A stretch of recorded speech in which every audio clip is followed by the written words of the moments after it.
وہ زیادہ منجھے ہوئے ہوتے ہیں، کیونکہ وہ پورا کیریئر لے کے آتے ہیں اور 17 گریڈ سے آتے ہیں اور اوپر تک جاتے ہیں، تو اس لیے میں اس کے حق میں ہوں۔ ماضی میں ایسا ہو چکا ہے کہ سپریم کورٹ میں چیف جسٹس کے عہدے تک بھی پہنچے ہیں۔ جسٹس جاوید اقبال صاحب یہ بھی آئے تھے، یہ ایڈیشنل سیشن تھے اور قائم مقام چیف جسٹس تک پہنچے۔ جسٹس محمد بشیر جہانگیر صاحب تھے، وہ سول جج آئے تھے اور چیف جسٹس آف پاکستان تک پہنچے تھے۔ Chief justice of Pakistan retire ہوئے تھے۔ اسی طریقے سے جسٹس ناظم حسین صدیقی صاحب تھے، وہ بھی آئے تھے، سول جج کے طور پہ آئے تھے، سول جج یا ایڈیشنل سیشن جج، اور وہ ریٹائرڈ ہوئے تھے چیف جسٹس آف پاکستان کے طور پہ۔ ان کی زیادہ مضبوطی ہوتی ہے۔ تو بہرحال جی ایک تو یہ ہے۔ اب عمران ریاض صاحب چلے گئے، ماشاءاللہ سے آزادی حاصل کر لی، بچوں میں ان کا استقبال ہوا پوری دنیا میں، اور سوشل میڈیا پہ، ڈیجیٹل میڈیا پہ، الیکٹرانک میڈیا پہ خبریں آ رہی ہیں، لیکن جو حاسدین ہیں ان کو یہ بات پسند نہیں ہے، اور وہ حاسدین ہر جگہ پہ بیٹھے ہیں، اسپاٹ فکسر ہر جگہ پہ بیٹھے ہیں، مخبر ہر جگہ پہ بیٹھے ہیں، یہ سارا کام کر رہے ہیں۔ ان کے لیے یہ انہوں نے سمجھا یہ ناکامی کا دن ہے۔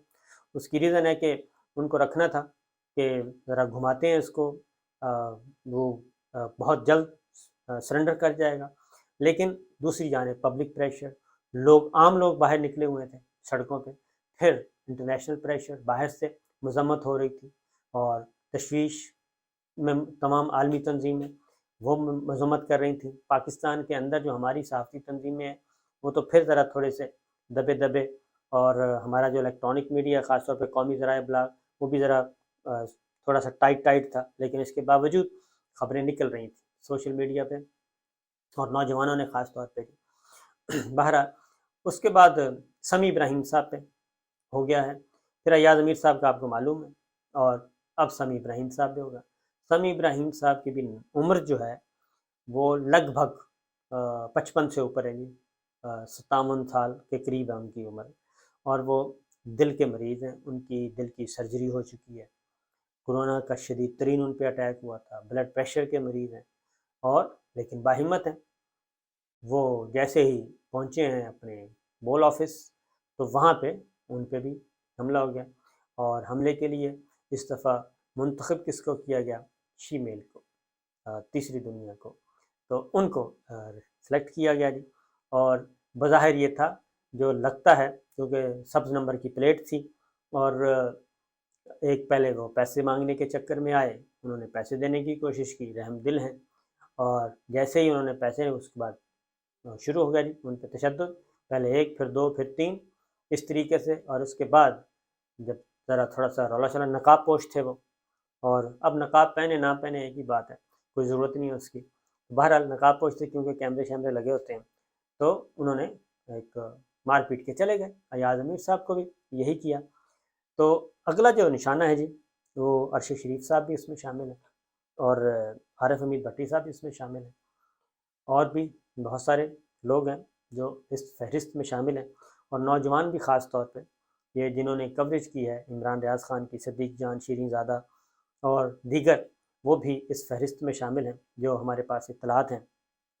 تو نہ ہی کوئی کیا کہنا چاہیے کہ جتنے بھی یہ آپریشن یا جتنے بھی یہ ٹاسک دیے جاتے ہیں، جب ہر ٹاسک نے ناکامی ہونا ہے اور اس طریقے سے ناکام ہونا ہے، تو میرا خیال ہے کہ ٹیم بدل لینی چاہیے، اور اچھی سلجھی ہوئی ٹیم لے کے آئیں جو ریوزٹ کرے، اور جو کچھ ہوا پچھلے خاص طور پہ تحریک عدم اعتماد کے سلسلے میں، کیونکہ پلیئرز تبدیل کر دیے گئے تھے، جب پلیئرز آپ تبدیل کرتے ہیں اور منجھے ہوئے پلیئرز، جب میچ تگڑا میچ کھیلنا ہو، جب آپ سینئر سیزنڈ پلیئرز کو آپ ہٹا دیں اور ان کو آپ ڈمپ کر دیں اور ان کو کہہ دیں جی آپ ٹیم سے ہی دور ہو جائیں، بلکہ کیا کہنا چاہیے جہاں ٹورنامنٹ ہونا ہے اس شہر سے بھی نکل جائیں، اگر وہ ساتھ بھی ہوں کم از کم، تو وہ پھر بھی تھوڑا بہت تجربہ ہوتا ہے ان کا، تجربہ کیا ہوتا ہے، پیچھے سے چیزیں آ رہی ہوتی ہیں وہ آگے کنوے کرتے ہیں، لیکن یک لخت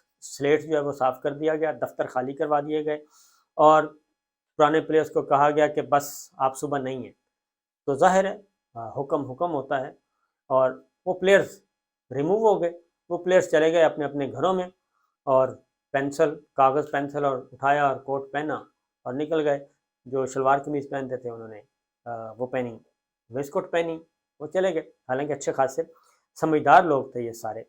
اگر ان کو رکھا جاتا اور یہی کام، یعنی کہ پھر یہ مار پیٹ کی نوبت ہی نہیں آنی تھی.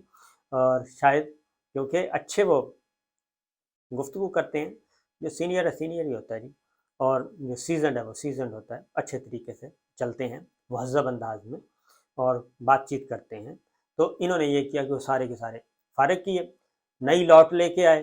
اور نئی لاٹ جب لے کے آئے تو نئی لاٹ میں پھر نئی لاٹ، اور تھے بھی جونیئر آفیسرز کو. آپ جب آپ سینئر پوسٹیں دے دیں گے تو انہوں نے کیا کرنا ہوتا ہے جی، یہی کچھ ہونا ہوتا ہے. اب تک جتنی ٹاسکنگ دی گئی ہے مختلف جگہوں پہ، وہ ساری کی ساری فلاپ ہوئی ہے.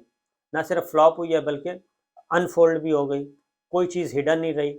زبان زد عام ہے، ہر چیز کسی بھی طریقے سے رہیں، کان کو اس طرف سے پکڑیں، کان کو اس طرف سے پکڑیں، دن میں کریں، رات میں کریں، دوپہر میں کریں، صحافیوں کے ساتھ، سیاستدانوں کے ساتھ، ٹیلی فون تک ڈسکس ہو رہے ہیں جی. فلاں ٹیلی فون آ گیا. اب مسئلہ پتہ کیا ہے؟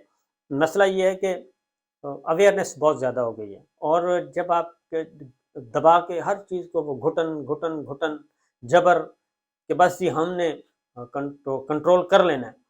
اور جب یہ کنٹرول کرنے والی بات ہوتی ہے کہ بس کہہ دیا تو کہہ دیا، کن فیکون، یہ صرف اللہ تعالیٰ کا اختیار ہے. تو اب یہ وہ نہیں رہا.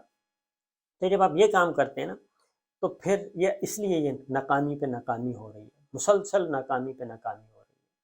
اور آپ کاؤنٹر بتا نہیں سکتے کیونکہ آپ جونیئر بہت ہیں. اگر تھوڑا بہت ہو نا جی کیا کہنا چاہیے، سینئر بندہ ہو تو وہ آرگو کر سکتا ہے. جب آپ سینئر نہیں ہیں، گیپ بہت ہو گیا ہے، ٹھیک ہے جی، اور جب گیپ بہت ہو سینئر اور جونیئر کا، تو پھر آپ کوئی اور پھر تجربہ بھی نہ ہو، آپ ہاکی کے کھلاڑی ہیں، آپ کو ڈال دیا کرکٹ میں، اور آپ نے کھیلنا ہے جی ڈیفینسو پہ، آپ کو ڈال دیا آگے فارورڈ پہ. تو یہ سارے کام ہو رہے ہیں. تو جب پوزیشنیں بھی تبدیل کی جاتی ہیں تو اس سے بھی فرق پڑتا ہے. تو میرا خیال ہے کہ ریوزٹ کرنا چاہیے یہ سارا جو بھی ہے، آر سی او سے لے کے اب تک چیزیں ٹھیک نہیں ہیں، بجائے اس کے کہ ہماری پٹائی کی جائے، ہمارے خلاف سارا ملبہ ہم پہ ڈال دیا جاتا ہے.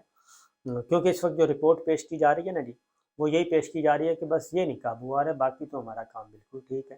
یہ کام خراب کرتے ہیں، اور یہ ہیں جی کوئی 5 7 10 لوگ ہیں، یہ ان کی وجہ سے ہو رہا ہے.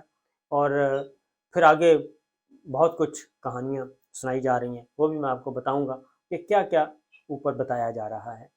وہ میں سارا کسی وقت انشاءاللہ 1 2 دنوں کے اندر ہی میں آپ کو کوشش کروں گا کہ خرابی کہاں پہ ہے. جھوٹ بولنے کا کوئی فائدہ نہیں ہوتا، ناکامی اپنی ہے، اگلے پہ ڈال دو، آسان طریقہ ہے.